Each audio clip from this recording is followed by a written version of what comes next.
जय श्री राम, जय श्री राधे राधे, जय हो महामाई। शारदीय नवरात्र का समापन होने वाला है। हम लोग शारदीय नवरात्र में व्रत भी रहते हैं, कन्या पूजन भी करते हैं और देवी जागरण भी करते हैं और करना भी चाहिए। लेकिन साथ साथ में एक व्रत और करना चाहिए। हमें ये संकल्प लेना चाहिए कि जिस कन्या का आज हम पूजन कर रहे हैं उसको गर्भ में नहीं मारेंगे। अब तक जो हुआ सो हुआ, लेकिन आज से हमको यह संकल्प ले लेना चाहिए कि अब हम अपने भ्रूण हत्या नहीं करेंगे। भ्रूण हत्या एक अक्षम्य पाप है तथा कानूनी अपराध भी है।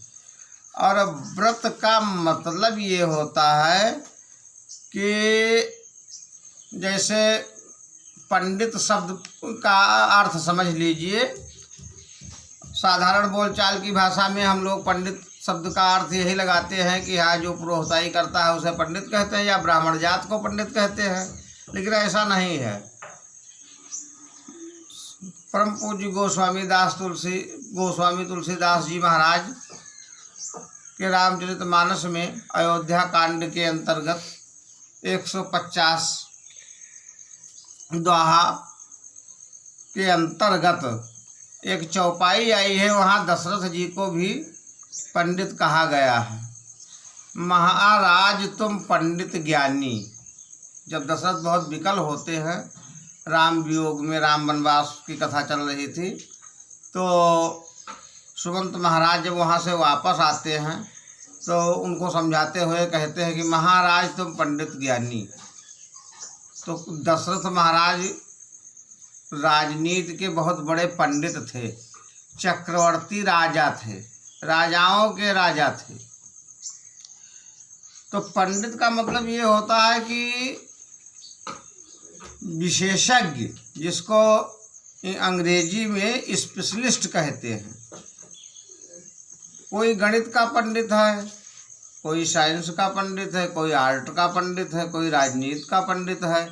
इस तरह से व्रत भी जो है तो कोई सत्य व्रतधारी है, कोई धर्म व्रतधारी है, कोई सदाचार व्रतधारी है, कोई पतिव्रतधारी है और कोई पत्नी व्रतधारी भी हैं। तो व्रत का विस्तृत व्याख्या करने की कोई आवश्यकता नहीं है। व्रत रहना चाहिए, सबको रहना चाहिए, पूजन करना चाहिए, कन्या पूजन करना चाहिए। लेकिन एक बात ध्यान देने योग्य है कि जब हम गर्भ में ही उस कन्या का वध कर देंगे, जो कार्य पूतना करती थी वो कार्य आज हम करने लगे हैं, ये हमको कहाँ तक शोभनीय है आप लोग विचार कर सकते हैं। तो आज हम भ्रूण में ही कन्या का वध कर रहे हैं, कल हमारे बच्चों को कन्याएं कहाँ से मिलेंगी जो कन्या पूजन करेंगे। तो इसलिए, और गर्भस्थ शिशु जो है उसका कोई अपराध नहीं होता है। लोग परिभाषाएं बदल बदल करके करवा देते हैं अनैतिक तरीके से, असंवैधानिक तरीके से। क्योंकि भ्रूण हत्या एक ऐसा अपराध है जिसका कोई प्रायश्चित नहीं है शास्त्रों में, जहाँ तक हम जानते हैं, और कानूनी अपराध तो है ही। तो गर्भस्थ शिशु की जब हत्या होती है, गर्भस्थ शिशु बहुत परेशान होता है, उसका दुख दर्द अपने शब्दों में व्यक्त करने की कोशिश कर रहे हैं। हालांकि गर्भस्थ शिशु कुछ बोल नहीं सकता है, लेकिन कवि की अपनी कल्पना की एक दुनिया होती है। तो कवि की कल्पना के माध्यम से आइए एक मुक्तक के द्वारा अपने टूटे फूटे शब्दों में हम उस गर्भस्थ शिशु की वेदना का वर्णन कर रहे हैं। वो क्या कह रहा है? हमका गर्भ न मारो हमार पापा, हमका गर्भ न मारो हमार पापा, कौनो अपराध नाहिन हमार पापा, कौनो अपराध नाहिन। देख संसार हमका लिए तुम दियो, गर्भ से तई बाहर हुई तुम दियो। नाम रोशन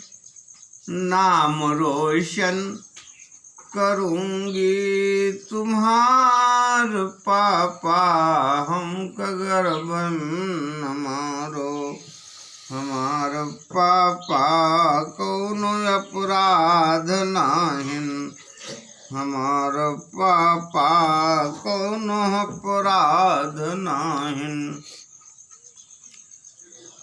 दूसरा मुक्तक है। हमरे पढ़ाई माना खर्च तुम की हो, हमरे पढ़ाई माना खर्च तुम की हो।